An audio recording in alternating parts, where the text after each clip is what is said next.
gabi sa tanan, no? So, ang ako ang... Magwali daw siya. I-perform karon ang title niya noon at ngayon. So, makita ang verse na sa may 2 Corinthians chapter 5, verse 17. No? Therefore, if any man be in Christ, he is a new creature. All things have passed away. Behold, all things are become new. So, karon nga man, ina-celebrate na ito pag-abot ni Jesus Christ. Diba?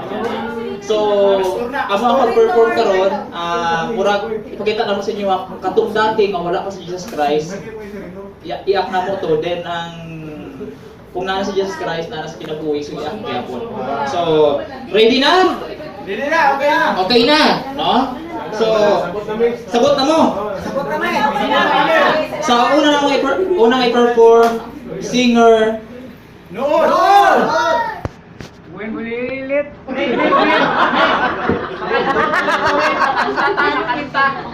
Dito may replacing ko sintamos hulog kanto ta. Meg, ako'y dito sa amon Meg, libre lang mo. Oo, kanto ta. Uy, kamugla, wala ka mo sa akon. Ito, tagiya. Hindi, kaman tagiya, pindutunta. Oh, pindutunta.